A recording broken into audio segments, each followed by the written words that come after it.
Me da mucho gusto recibir para la próxima charla de este nuestro segundo bloque a nuestra tercera oradora invitada, Marda Zuluaga Aristizábal. Muchas gracias por estar aquí, Marda. Y Gracias a bueno, ti, esta Alberto. es nuestra tercera charla magistral y en este caso, con este deseo de tener una representación diversa de todas las formas en que se puede hablar la filosofía de la memoria, bueno, le agradecemos a Marta que haya aceptado para venirnos a hablar desde una perspectiva diferente a las que hemos estado discutiendo el día de hoy. Estoy seguro de que va a ser una charla muy enriquecedora. Y bueno, adelante, Marta. Muchas gracias, Carlos. Gracias a quienes están presentes desde distintos lugares del mundo. Sí, yo es que he estado, ayer no pude conectarme, hoy sí he estado desde la mañana y sí decía, pues madre, pero es que es eso, es un simposio más de filosofía de la memoria. Creo que te lo dije desde cuando me invitaste, yo te dije, bueno, pero mi abordaje no es filosófico. He visto, pues he escuchado también unas perspectivas muy interesantes desde el punto de vista pues más neurocientífico. Mi aproximación es más psicopolítica o sociopolítica, si se quiere, porque yo estudié psicología en la Universidad de Antioquia, hice mi maestría en Historia y Memoria en Argentina, que ahí fue cuando nos conocimos con Carlos, que ha viajado, ha estado por muchos lugares del mundo. Y luego continué allí con el doctorado en Ciencias Sociales en la Universidad Nacional de La Plata. Actualmente vivo en Medellín, soy profesora de la Universidad de AFIT en el programa de Psicología, pero también apoyo la Cátedra de la Paz, la Memoria y la Reconciliación, porque digamos que he centrado pues como en los últimos años de mi vida el estudio en las memorias del conflicto armado colombiano, las memorias, las narrativas. Yo en la maestría y en la tesis de maestría hice un estudio más del deber de memoria, ¿cierto? Como un estudio mucho más formal e institucional de lo que ha significado la enunciación del deber de memoria en Colombia, y estudia la producción del Centro Nacional de Memoria Histórica, en particular pues el Basta Ya, que es como el informe general sobre el conflicto. Pero a la hora de hacer la tesis de doctorado, yo dije, bueno, a mí realmente, y quizás también esa es una de las particularidades de lo que voy a presentar, eh, a mí me interesan más los casos puntuales, los casos específicos, ¿cierto? Yo dije, bueno, quizá por eso yo estudié en principio psicología y no sociología, aunque sin embargo lo que hago está más del lado obviamente de la psicología social, porque desde la perspectiva en la que yo me ubico, con la que siento más afinidad en la psicología, que es la perspectiva más sociohistórica, de Vygotsky o la psicología cultural, pues uno no puede entender ningún proceso subjetivo y particular sin hacer una relación con lo colectivo y con lo social. Entonces lo que yo les voy a presentar son algunas aproximaciones de mi tesis de doctorado, que se llamó Palabras para los ausentes, análisis de representaciones y narrativas en las bitácoras del Salón del Nunca Más, y me voy a centrar específicamente como en uno de los hallazgos, que es esa dimensión ritual de la escritura. La tesis entonces consistió en un análisis de esto que se llaman las bitácoras, que son unos cuadernos especiales, enseguida se los muestro, que cada cuaderno representa a una persona víctima del conflicto armado en el municipio de Granada. También tuve en cuenta los libros de visitas porque me interesaba también un poco saber cuál ha sido la reacción, ¿cierto? Como esa dimensión de la recepción de este tipo de escritura. En total, entre todos esos cuadernos y libros de visitas hay 4.589 entradas individuales.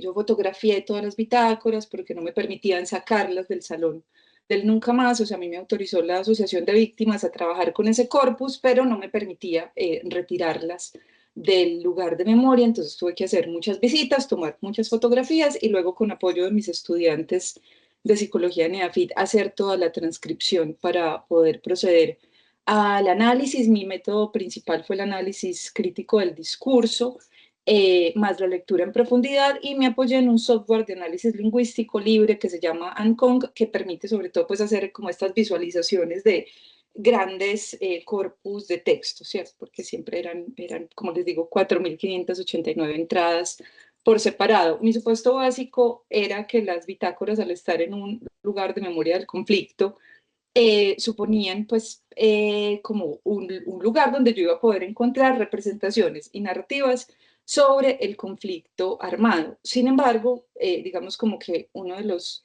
hallazgos principales es que de lo que menos hablan las bitácoras es del conflicto armado colombiano, ¿cierto? Como que las bitácoras hablan muy poco de los actores armados, de los detalles de la guerra. Ninguna persona detalla puntualmente, así mataron a mi papá o así tuvimos que salir desplazados cuando llegó la guerrilla o cuando llegaron los paramilitares, o describen la toma guerrillera que sufrió el pueblo el 6 de diciembre del año 2000. En general, sobre eso no se dice casi nada, ¿cierto? De lo que más hablan las bitácoras, hablan es de la vida antes de esa ausencia, a partir de la cual escriben, y de la cotidianidad y de la tristeza. Entonces, lo que yo me encontré es que lo que está reflejado en las bitácoras no es el conflicto, sino la vida, antes y después, y el dolor,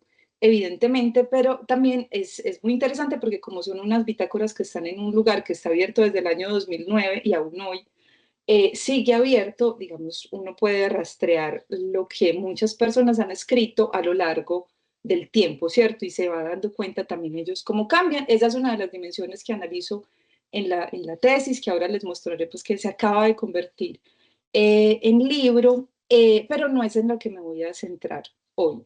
Como para que tengan un poco una noción de lo que estoy hablando, pues lo que está en la parte superior derecha es como el mapa de Colombia. En rojo se ve el mapa de Antioquia, que es el departamento o la provincia, como dicen en otros lugares, ¿cierto? Donde eh, está el Salón del Nunca Más, que es la capital de ese departamento, es Medellín, que es donde yo estoy, y Granada está en el oriente antioqueño, que fue una de las zonas más golpeadas por el conflicto armado en su periodo más crudo, ¿cierto? Que fue como entre finales de los 90 y principios de los 2000. En este momento las cosas allí están un poco más calmadas y el conflicto pues ha desplazado y ahora está más hacia el norte, digamos, como representado. Esta es una foto un poco de cómo es el municipio de Granada. Me gusta ponerles esta foto para que vean, es un pueblo muy pequeño que se debe parecer mucho a Santuario, Carlos, donde estuviste, porque este es el pueblo que sigue después de Santuario. De hecho, si tú seguías avanzando, este era el que seguía. Y ustedes ven ahí una iglesia, estamos en Latinoamérica, ¿cierto? Siempre las iglesias son absolutamente centrales y eso es evidente también en lo que las personas escriben en estos cuadernos. La construcción que está al lado es la Casa de la Cultura y un poquito más abajo, porque es un municipio, digamos, ubicado en terrenos muy pendientes, porque esta es la zona andina del país, entonces es muy montañosa. Allá abajito queda justamente el Salón del Nunca Más. Así, esa parte no se destruyó, pero todo lo que hay antes, desde donde está tomada la foto, quedó así. Después de la toma guerrillera del 6 de diciembre del año 2000, que fue precedida de una masacre cometida por el bloque Metro de las Autodefensas Unidas de Colombia, en la que ellos hicieron una incursión a mediodía, mataron alrededor de 13 personas que estaban simplemente en la calle, ¿cierto? En distintos puntos del pueblo. No fue algo sistemático, ¿cierto? Fue como el acto con el que anunciaron su llegada a disputarle, digamos, el control a la guerrilla de las FARC, que ya tenía presencia allí. En retaliación por ese hecho, la guerrilla de las FARC, el 6 de diciembre, se tomó el pueblo y arrojó explosivos durante 18 horas con un saldo aproximadamente de 22 personas que murieron, digamos, en esa toma. Posterior a eso, las personas, eso fue un miércoles, el sábado hicieron esta marcha, eh, digamos, declarando a Granada territorio de paz, y 9 años después abrieron el Salón del Nunca Más, ¿cierto? O sea, después de ese momento se recrudeció el conflicto. Esos fueron los eventos como principales que mostraron que la guerra había llegado con toda su crudeza allí. Luego vinieron otros 4 años en los que hubo un desplazamiento más o menos del 70% de la población, no se podía pues, ni entrar ni salir, era muy peligroso entrar y salir. Toda mi familia es de allí, yo también siempre digo esto, lo declaro, ¿cierto? Yo estudio esto porque a mí me importa esto, porque yo no nací propiamente en Granada, yo ya vivía acá en Medellín, pero toda mi familia, tanto materna como paterna, es de ese municipio. Mis abuelos y una parte de mis tíos seguían allí, yo los dejé de ver por muchos años porque no se podía. Viajar era muy peligroso. Este es uno de los elementos fundamentales del Salón del Nunca Más, que como les digo es el lugar de memoria del conflicto de ese municipio, que tiene como muchos memoriales en el mundo, ¿cierto? Apelan a esa fotografía. Lo que pasa es que aquí no es una foto documento, es de tamaño como documento, pero si ustedes se fijan, la mayor parte de las fotos son fotos que la gente recortó como de momentos felices, ¿cierto? O sea, son fotos o de una primera comunión o de un cumpleaños o bueno, de un día especial en el que estaban además, digamos, como más arreglados, como se habían puesto, más bonitos, porque así es como la gente quiere recordar a sus muertos. Y estas son las bitácoras, ¿cierto? Ya esta vitrina no existe porque hubo una humedad que casi, pues que de hecho dañó muchas bitácoras durante la pandemia, algunas las repararon, ya digamos la configuración del salón cambió, aunque sigue existiendo, pero estaban entonces exhibidas en esta vitrina cuando yo hice la investigación y en unas mesitas que estaban también dispuestas como a los costados de esta pared donde la gente podía tomar cualquiera y leerla, ¿cierto? O sea, una particularidad también de las bitácoras es que cualquier persona podía tanto leerlas como escribir en ellas, aunque evidentemente quienes más escriben en ellas son los familiares. Las bitácoras entonces tienen esta fotografía y una ficha de identificación que está en la última página. Yo solo me di cuenta que esa ficha existía cuando empecé a hacer investigación, no cuando iba como visitante desprevenida, porque está muy atrás y allí es donde aparece el nombre y el tipo de victimización de la persona. De resto, no hay ningún rastro que a uno le permita de entrada saber quién es la persona que está allí. Como ya les dije, pues hice un análisis del discurso. Mi estrategia principal consistió en establecer una triada discursiva compuesta por 3 términos que son violencia, memoria y escritura, en cuyo centro puse la bitácora como un género discursivo de elaboración y transmisión de un pasado violento. Digamos que esa fue como la tesis a desarrollar, ¿cierto? Que la bitácora constituye un género particular que puede ser caracterizado a partir de sus funciones y de enseguida les voy a decir cuáles son, digamos, como los elementos que debe tener un género discursivo, desde Giovanni Parodi, que fue como el autor en el que me apoyé para esto. Él es un chileno.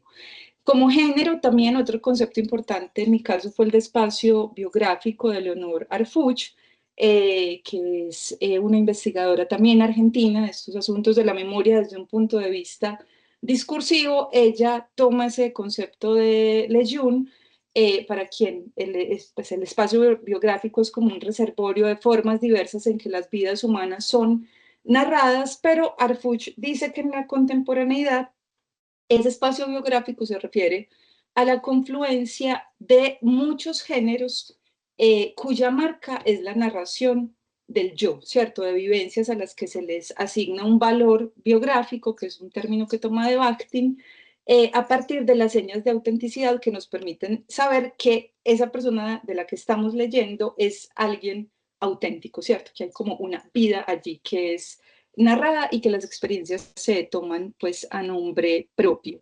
Este fue el esquema, digamos, que yo armé. En la base están la violencia y la memoria. Enseguida también explico por qué. Yo digo que allí se dan unas relaciones que son de resguardo y de elaboración. La escritura está en el tope porque finalmente lo que yo estoy analizando es el dispositivo de memoria basado en la escritura. Entre la violencia y la escritura se establece una relación de mediación donde podemos ver unas manifestaciones que yo denomino rituales, que eso es de lo que más voy a hablar ahorita. Y en cuanto a la escritura y la memoria, las relaciones que se establecen son las de una inscripción de sentidos, pues digamos como en el sentido también de Riquer, ¿cierto? Que es a partir de esa operación de la escritura continuada que van haciendo muchas personas en las bitácoras, se pueden rastrear unos sentidos, unas representaciones, unas narrativas, que fue algo que también hice, pues digamos, en otros capítulos de la tesis. Esa triada, entonces, como les acabo de decir, pues implica que hay unas relaciones diádicas. En la base están la violencia y la memoria, porque es el encuentro entre la violencia y la memoria lo que le dio origen al Salón del Nunca Más. Si no hubiera sido porque sobre este pueblo, digamos, se manifestó la guerra de una manera tan directa con eso que les conté al principio, pues no hubiera sido necesario que se estableciera un lugar de memoria del conflicto, ¿cierto? O sea, eso solo existe, el Salón del Nunca Más existe porque el conflicto armado llegó al municipio, causando un gran número de víctimas, tanto asesinadas, desaparecidas, desplazadas, ¿cierto? Que son como las grandes formas de victimización de nuestro conflicto armado. Y por eso, entonces, en este caso, el salón del Nunca Más o la bitácora allí se vuelve un lugar de resguardo y elaboración de lo sucedido. Esa es entonces la relación de la base entre la memoria y la escritura. Digamos que allí lo que vemos es que hay una forma específica de hacer memoria, hay muchas formas de hacer memoria, hay otros tipos de memoriales. De hecho, esta es una de las razones por las que a mí me pareció interesante estudiar las bitácoras del Salón del Nunca Más, y es porque es muy poco común que en un lugar con las características de Granada, donde la mayor parte de la población es campesina, ¿cierto? Vive no en el casco urbano, sino en las veredas y en fincas pequeñas, no son hacendados, tienen es pequeñas fincas donde cultivan básicamente algún producto para su propia alimentación y para vender, y en general, digamos, el acceso a la alfabetización es bajo, ¿cierto? La mayor parte de las personas que viven en el municipio, hasta ese momento, sobre todo, ¿cierto? No hacían más de quinto de primaria o quizá terminaban el bachillerato, pero no es que la escritura, digamos, sea como algo tan espontáneo y natural para ellas, ¿cierto? Por eso muchos otros memoriales están basados en tejidos, en telares, en pinturas, en murales. Entonces, esto es particularmente llamativo de este lugar, que recurrió a la escritura, aun cuando tienen muchas dificultades para escribir, ¿cierto? No es una escritura fluida, no es una escritura muy elaborada, no es una escritura con una gran densidad léxica, y sin embargo, pese a eso, son capaces de decirnos muchas cosas y transmitirnos muchas cosas a partir sobre todo de apelar a la sensibilidad, ¿cierto? Que también lo pensaba como relacionándolo con la primera de las presentaciones de hoy, que aquí no se apela tanto, digamos, al saber, sino al sentir en este lugar de memoria. Y por último está, y ahí bueno está la inscripción de sentidos, y por último analizo la relación entre escritura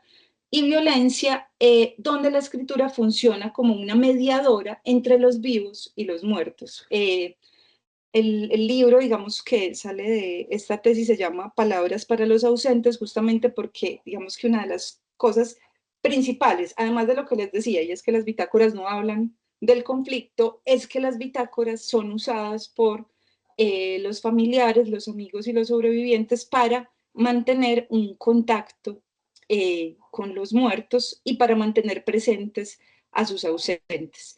En esa medida, lo que yo encuentro es que ahí hay una mediación que es ritual, ¿cierto? Es un ritual esa escritura a través de la cual las personas mantienen a sus muertos del lado de la vida como interlocutores muchas veces, porque les hablan, digamos, directamente, y uno lee esas bitácoras y pues, o sea, esta persona no tiene duda de que su familiar de alguna manera está recibiendo los mensajes. Y además también, digamos, les piden que intercedan por ellos ante Dios y ante distintas entidades divinas, porque es una comunidad profundamente religiosa, y también les piden constantemente consejos.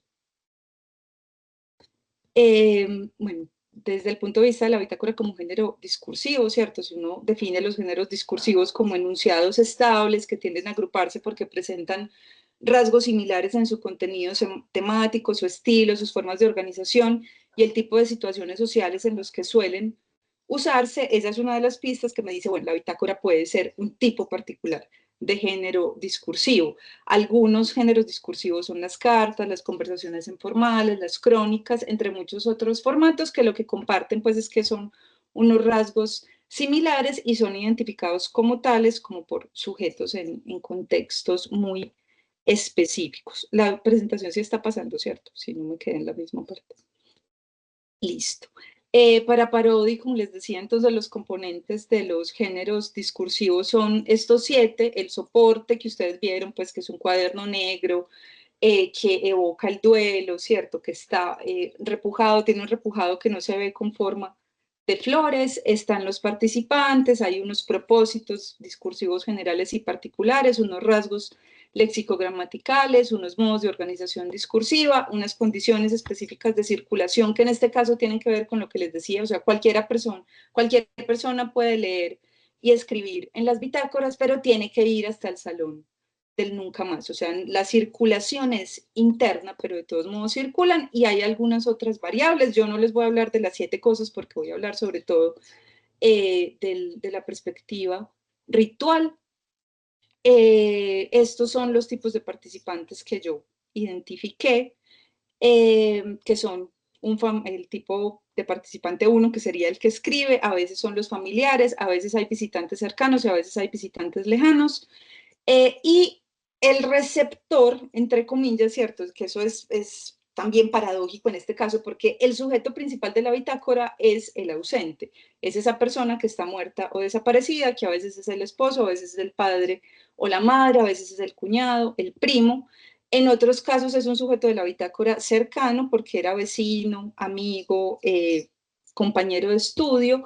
A veces ese sujeto de la bitácora es lejano, porque es alguien a quien, por ejemplo, un visitante que no es del pueblo, cuando ve ese lugar, ve los cuadernos, lee los mensajes, decide escribir y dejar también como su mensaje de solidaridad. Enseguida les voy a mostrar unos ejemplos.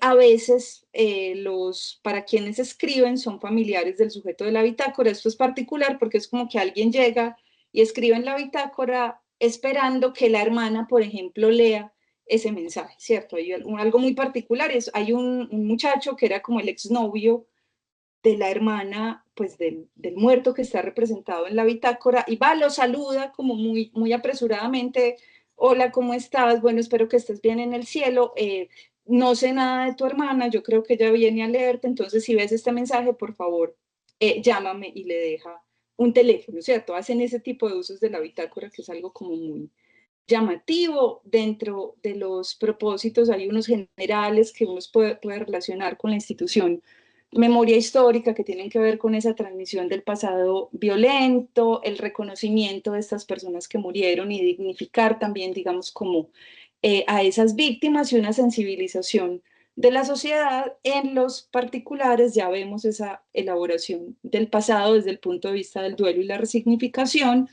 Hay también pues una creación y conservación del vínculo con el sujeto de la bitácora. Digo creación porque también uno nota en lo que sobre todo los niños y las niñas escriben, que en muchos casos el Salón del Nunca Más y la bitácora fueron el lugar donde conocieron a su abuelo, a sus tías, incluso a su papá, ¿cierto? O sea, no lo conocieron porque fueron personas que asesinaron o desaparecieron antes de que ellos nacieron, entonces ellos van y los visitan al salón y les dicen que los quieren mucho, que son muy importantes, que en la casa hablan mucho de ellos, ¿cierto? Y crean ese vínculo o lo sostienen en el tiempo.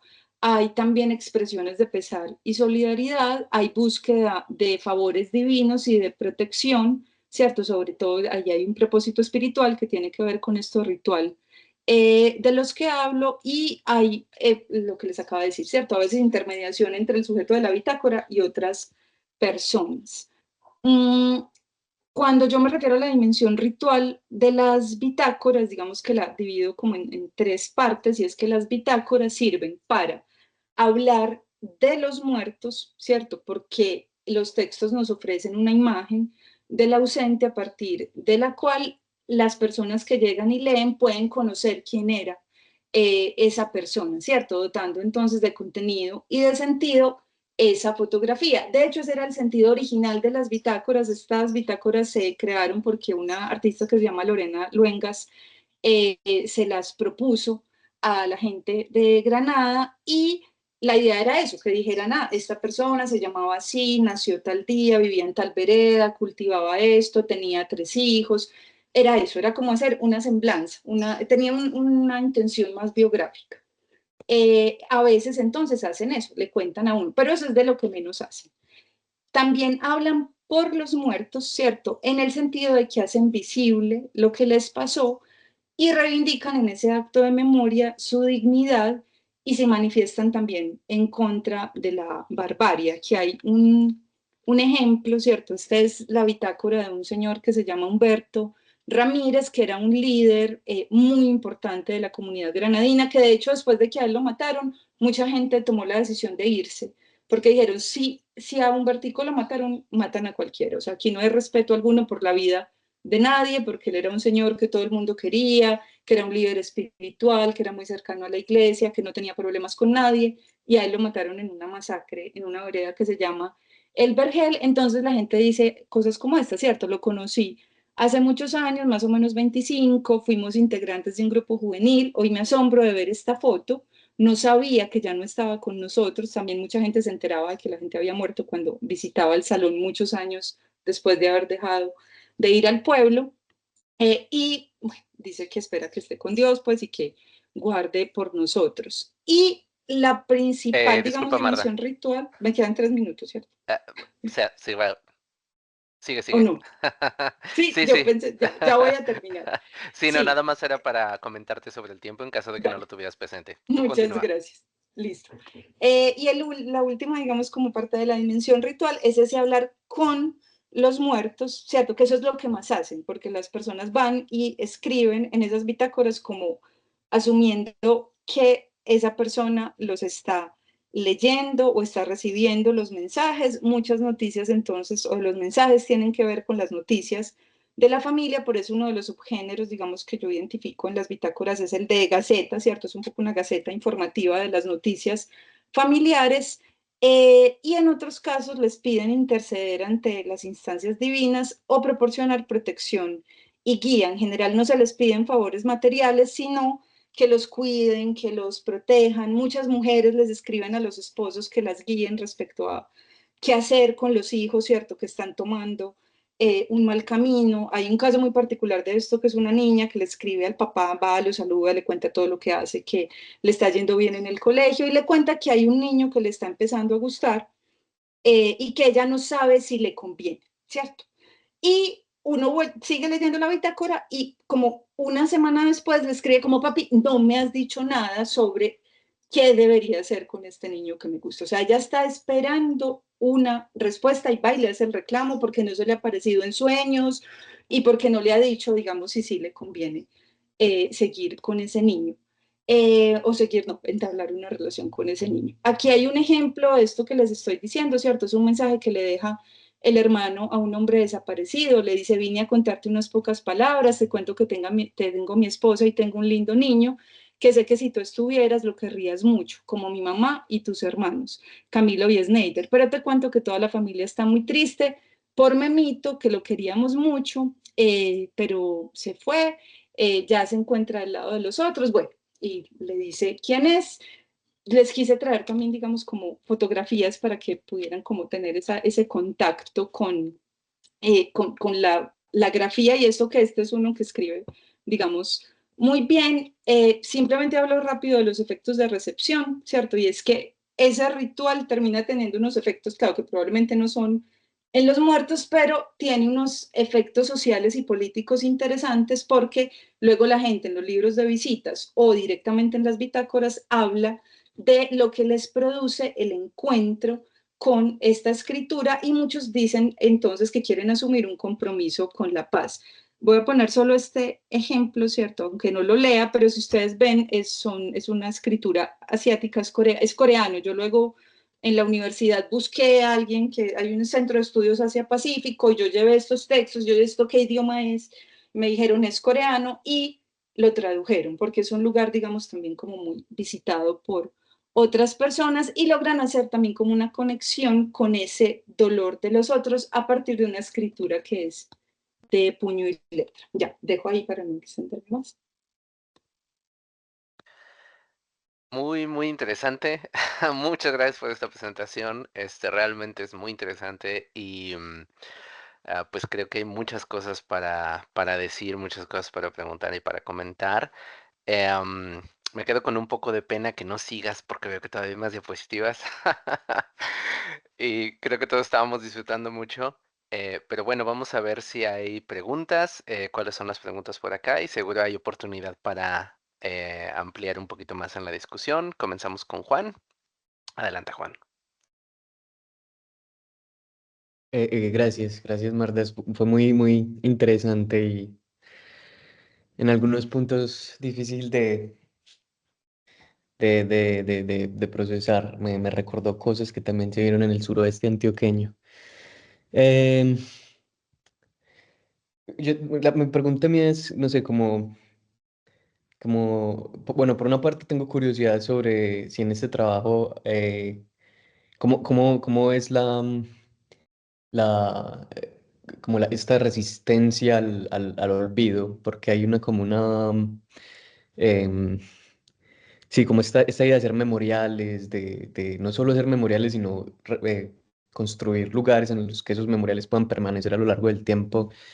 eh, no solo es importante para esta idea de la memoria histórica, sino también como para los individuos que fueron involucrados en los eventos que mencionaste. Y es, o sea, lo que quería preguntarte más específicamente es como el rol que estos objetos, en el caso en este caso las bitácoras, pero qué otros objetos podrían tener este rol como de eh, tratar sí, de darle permanencia, de evitar el olvido y al mismo tiempo el problema que hay, porque esto una vez el memorial se convierte en, no en, como en, en la organización espontánea de individuos que construyen algo juntos, sino como que el memorial se trata como de eso, de darle continuidad en el tiempo, viene la mano de la influencia de otras cosas, de otras organizaciones, muchas veces de, bueno, la administración del lugar relevante, no sé, tiene reglas y tiene presupuestos y cosas que se tienen que discutir y es como, como que hay una política del olvido y de la memoria también ahí en ese trabajo que me gustaría como no saber qué pensamientos, invitarte un poquito como a que nos digas un poquito más como cómo viste en este caso el rol de factores, no sé, públicos y privados tal vez, no sé, en esta idea de esa resistencia al olvido. Gracias, Juan. Sí, me imagino, en general, claro, para otros colombianos esto es muy conmovedor y evoca cosas que claro, que también probablemente nos pasaron cerquita o les pasaron a nuestras familias. Em, Claro, pues digamos que el salón es inicialmente una apuesta que es comunitaria, ¿cierto? Que fue surgiendo de una manera muy espontánea. Las víctimas le llevaban fotos al personero, el personero tenía muchas fotos, dijo, ¿qué hacemos con esto? Estaban en unos programas de capacitación con la Universidad Javeriana, con el CINEP, y ahí fue que esta artista, Lorena Luengas, dijo, ¿por qué no hacemos un lugar de memoria? Y con la administración de ese momento, digamos, les adjudicaron en comodato un área dentro de la Casa de la Cultura, que donde funciona una biblioteca, un museo de ciencias naturales, son las instalaciones donde antes hubo un colegio, pero ya no les dieron presupuesto, no les dieron, digamos, ningún tipo como de existencia adicional, simplemente les dieron un espacio. Y ese espacio ha sido más bien autogestionado la mayor parte de todos estos años, pero es una construcción muy vieja, es una construcción que tiene unas humedades y unos problemas estructurales que se ha ido viendo que son probablemente más graves de lo que se piensa y digamos ha sido una lucha constante, ¿cierto? Como de a su vida porque esto no se vuelva un asunto municipal, que no sea algo institucional, porque además las administraciones cambian, y entonces una administración lo apoya y la otra no. Entonces la Asociación de Víctimas ha procurado mantenerse ella en el manejo del lugar, pero entonces tienen que estar continuamente, digamos, haciendo reclamos y casi que suplicándole a la administración municipal y a la administración también departamental recursos. En la pandemia, como les dije, cuando lo dejaron cerrado un par de meses y cuando volvieron se dieron cuenta que había unas humedades que habían de hecho mojado, pues ya no eran humedades, eran goteras, o sea, llovía dentro del salón y se dañaron varias de estas bitácoras. Y ahí empezó pues también, entonces lo tuvieron que cerrar, hubo una lucha pues muy grande por unos recursos, de esos recursos finalmente después como de 2 años llegaron, y el salón está bien, lo reabrieron apenas en abril de este año, pero ya se cayó un pedazo de la casa, ¿cierto? Otro pedazo de la Casa de la Cultura se cayó hace poco y ahí hay una sospecha, ¿cierto? Que es muy grave y es que pareciera que están dejando que esa casa se caiga porque esa casa está ubicada en un punto estratégico. Granada del Oriente Antioqueño es un lugar de comerciantes, ¿cierto? O sea, de allá han salido muchos comerciantes a todo el país, es gente como con una visión económica muy fuerte y quieren tumbar esa casa. Pues la casa donde está el Salón del Nunca Más es objeto de disputa en este momento, incluso comercial, porque como está ubicada en un punto estratégico, quieren tumbarla para hacer como una especie de pasaje comercial y ampliar la vía que conecta Granada con San Carlos. Entonces eso es una cosa, sí, muy, muy complicada, porque uno dice, ay, hay unas políticas del olvido que responden a unos intereses económicos, ¿cierto? Y están probablemente simplemente dejando que se vaya cayendo por su propio peso, aunque aparentemente apoyan al salón, ¿cierto? Le dan unos recursos al salón, pero la casa donde está la están dejando caer.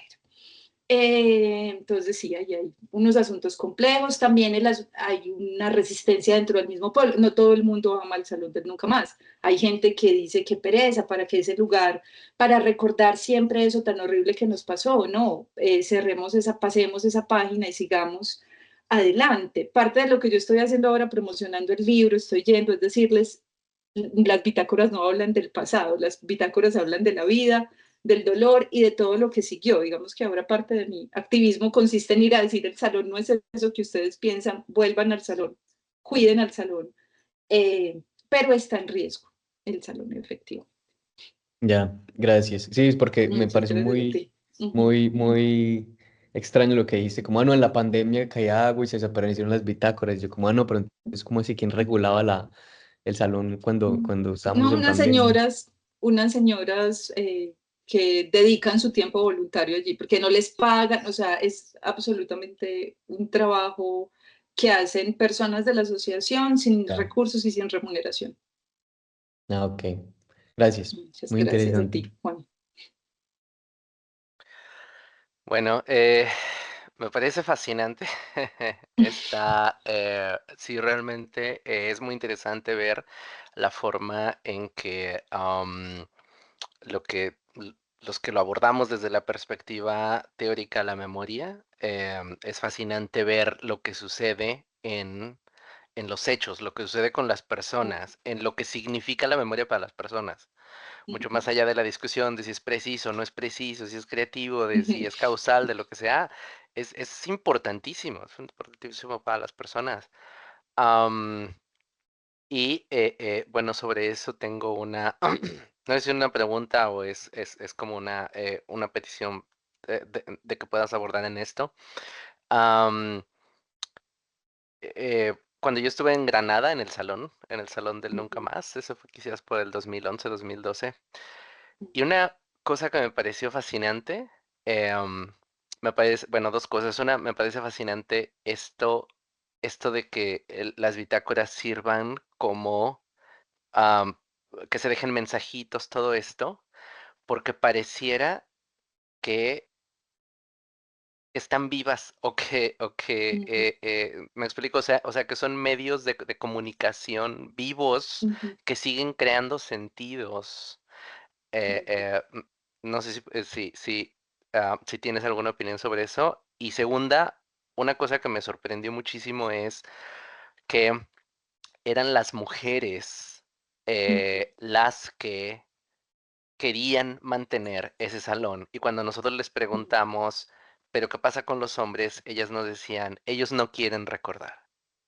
A nosotras nos interesa recordar. Y perdón, lo recuerdo y me conmueve mucho, decían, porque nosotras somos las mamás, somos las hijas, somos las hermanas. Entonces, ellos no, ellos quieren pasar página y mirar al futuro. Entonces, me pareció muy interesante que sean Ujú. ellas las que quieren mantener esta memoria. Sí, son sobre todo las mujeres y los niños, ¿cierto? Que eso es muy notorio en las bitácoras, o sea, el 90% de las entradas de los textos es evidente que la están escribiendo eso, las mamás, las esposas, las hermanas, las primas y las tías, pero también los niños. Y ahí sí, niños y niñas, ¿cierto? Muy pequeños.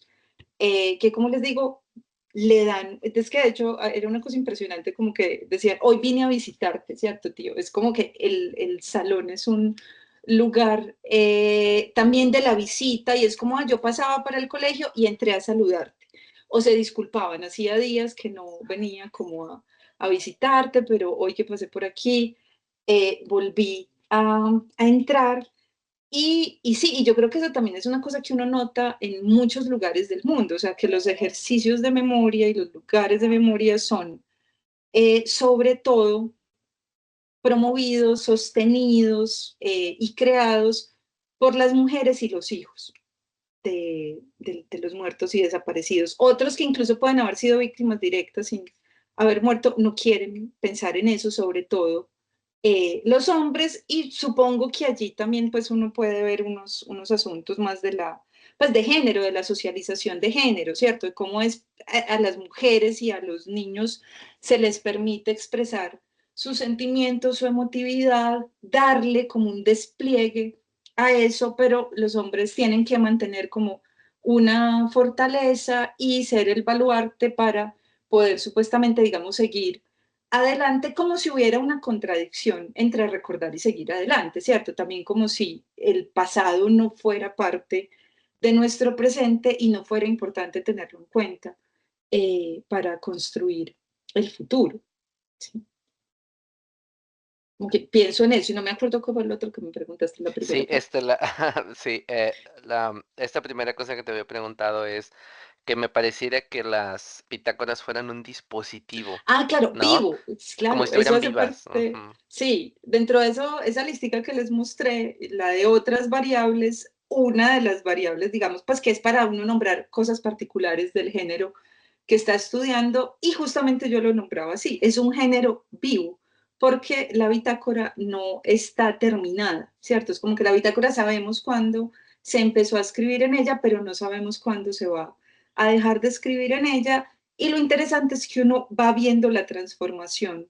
Por ejemplo, yo en la tesis lo examino a partir del caso de dos niñas que yo les sigo la escritura más o menos entre el 2009 y 2014, 16 más o menos, hasta ese momento escriben, entonces uno puede rastrear incluso cómo les cambia la letra y el tipo de cosas que dicen y cómo al principio tenían mucha rabia, pero luego dicen que ya están tranquilas y que están perdonando, por ejemplo, y que uno dice, claro, ahí están ya súper permeadas por el discurso familiar, por el discurso católico, claro, también son un poco más maduras, ya no tienen 10 años, ya tienen 15, y entonces eso es, digamos, fascinante de este asunto de las bitácoras, ¿cierto? Y eso, y que se dejen mensajes y uno le responda, una visitante le dice a una niña, como pues me siento muy identificada con tu dolor, estoy preocupada, pregúntale a Gloria Quintero, que es una de las mujeres, digamos, que durante más tiempo estuvo acompañando el proceso del salón, pregúntale a mi teléfono que yo quiero hablar contigo. Entonces se crean vínculos también a partir de esa escritura entre gente que no se conoce. Muy interesante. Ujú. ¿Tenemos tiempo para una pregunta más? ¿Hay alguna pregunta? Juan, muy bien. Yo iba a decir, si no, yo tengo una, pero dale, Juan. No, algo rápido era como el trabajo me hizo recordar que recientemente un filósofo abrió en Escocia un centro para las ciencias del lugar y la memoria. y no sé, pues podría interesarte como ver otras pues, perspectivas sobre Muchas asuntos de este gracias. Y ahí vi tipo. que pusiste el Eh, enlace, lo voy a mirar. Eso. Sí, Y nada, pues eso apenas está empezando, pero promete. Y también como hay una socióloga en Francia que hizo un estudio sobre los atentados del 13 de noviembre en esta sala de conciertos cuyo nombre se me escapa ahora, que escribió un libro también sobre un enfoque sociológico como sobre los memoriales que se hicieron luego de los atentados ujú. que discute un poco lo de esta idea de cómo sí, como cuando empieza como la alcaldía no se llama la alcaldía, digamos la alcaldía de París a controlar dónde y cómo se hacen memoriales. Es una idea muy interesante como si la gente empieza a sentir que hay como una intrusión respecto a cosas como, bueno, entonces esta gente es la que me va a decir como recuerdo y qué olvido y qué no Ujú. olvido. Entonces, no sé, muy interesante, sí, sí, sí, sí, tal vez Sí, sí, pueda sí. ser relevante. Te agradezco mucho esas referencias. Bueno, pues rápidamente, Listo. una última pregunta. Em, Más allá del recuerdo, ¿qué otra función ves tú ayer discutíamos mucho las posibilidades que podía traer narrar el pasado para las personas, ¿no? Ujú. Entonces, más allá de mantener el recuerdo, ¿qué otra función o qué otra posibilidad? ¿Por qué es importante para las personas dejar sus testimonios de esta forma? Pues yo creo, y es algo que reforzó sobre todo la persona que hizo el prólogo del libro, que es Tatiana Duplat, y me hizo, digamos, como dimensionarlo mejor, y es que es un ejercicio de duelo. Y al ponerlo en un lugar público, es un ejercicio de duelo colectivo, ¿cierto? Que Wow, es un concepto que también trabaja la profesora con la que yo trabajo, que es Gloria Gallego.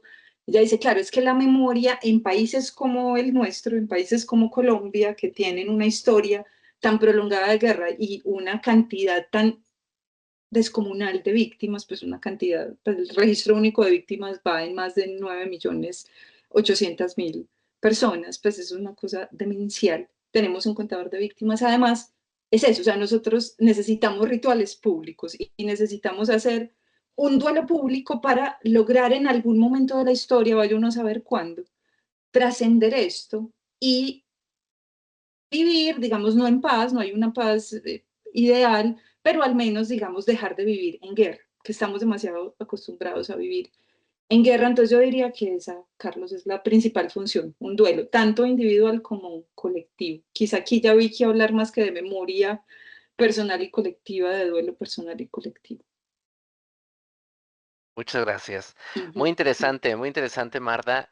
Nuevamente te agradezco mucho, también a nombre de Stephen, que hayas aceptado participar como una de nuestras ponentes invitadas.